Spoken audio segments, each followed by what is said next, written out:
अफगानिस्तान में तालिबान काफ़ी तेज़ी से पांव पसार चुका है। 2 हफ्ते पहले ही अफगानिस्तान की राजधानी काबुल समेत तालिबान ने 12 प्रांतों की राजधानियों पर नियंत्रण स्थापित कर लिया था और देश के कई प्रांतों के नेता और सामाजिक कार्यकर्ताओं को बंदी बना लिया गया है। तालिबान की तरफ से जो वीडियो जारी किए जाते हैं या अलग अलग मीडिया स्रोतों के हवाले से तालिबान को लेकर जो वीडियो फुटेज मिलती है, उसमें साफ पता चलता है कि तालिबानी नेताओं की वेशभूषा और कार्य करने की शैली में परिवर्तन हुआ है।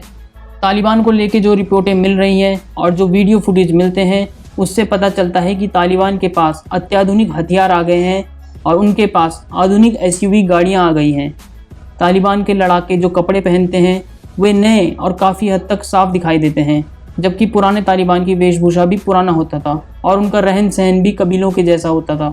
हालांकि देखा जाए तो विचारधारा के स्तर पर तालिबान की सोच अभी भी बहुत हद तक पुराने तालिबान जैसे ही है और महिलाओं को लेकर तालिबान के विचार बहुत ही खतरनाक हैं। तालिबान के लड़ाके अब अनुशासित नज़र आते हैं और ऐसा लगता है कि उन्हें काफ़ी अच्छी ट्रेनिंग दी गई है और वे आत्मविश्वास से लबरेज दिखाई देते हैं। और हो भी क्यों ना, आखिर उनके खजाने में इतना पैसा जो भरा हुआ है, तो सवाल ये उठता है कि तालिबान के पास कितना पैसा है और यह पैसा आता कहाँ से है। नमस्कार दोस्तों, स्वागत है आपका हमारे चैनल में। क्या आप जानते हैं 2016 में फोर्ब्स पत्रिका ने दुनिया के सबसे अमीर आतंकवादी संगठनों की लिस्ट जारी की थी, जिसमें तालिबान को 5वां सबसे अमीर आतंकी संगठन बताया गया था। उस वक्त आतंकवादी संगठन ISIS को सबसे अमीर आतंकवादी संगठन बताया गया था और उसकी संपत्ति करीब 2 अरब अमेरिकी डॉलर आंकी गई थी। हालांकि ISIS ने इराक के बड़े हिस्से पर कब्जा कर लिया था और उसे कई देशों में स्थित इस्लामी चरमपंथी संगठनों से फंड मिला था, लेकिन अमेरिका ने ISIS को तबाह कर दिया और उसके मुखिया अबू बकर अल बगदादी को अमेरिका ने बम से उड़ा दिया था। लेकिन फोर्ब्स की रिपोर्ट के मुताबिक 2016 में तालिबान का वार्षिक कारोबार करीब 400 मिलियन डॉलर आंकी गई थी। फोर्ब्स ने अपनी रिपोर्ट में कहा था कि तालिबान के पास पैसे कमाने का मूल स्रोत मादक पदार्थों की तस्करी, सुरक्षा देने के नाम पर वसूली, अलग अलग चरमपंथी संगठनों से मिला दान और उन इलाकों से वसूला गया धन था जहां तालिबान का नियंत्रण था। फोर्ब्स ने 400 मिलियन वार्षिक व्यापार की ये रिपोर्ट 2016 में जारी की थी और उस वक्त तालिबान काफ़ी कमज़ोर था और उसके पास कुछ ही छोटे इलाकों का नियंत्रण था। लेकिन अब तालिबान का नियंत्रण अफगानिस्तान की राजधानी काबुल और कई बड़े और महत्वपूर्ण शहरों पर हो गया है और उसकी संपत्ति में काफ़ी ज़्यादा वृद्धि दर्ज की गई है। नाटो की गोपनीय रिपोर्ट के हवाले से तालिबान की संपत्ति को लेकर बड़ा खुलासा किया गया है। रिपोर्ट में कहा गया है कि 2019-2020 वित्तीय वर्ष में तालिबान का वार्षिक बजट 1.6 अरब डॉलर था, तो 2016 के फोर्ब्स के आंकड़ों की तुलना में 4 सालों में 400% वृद्धि हुई है।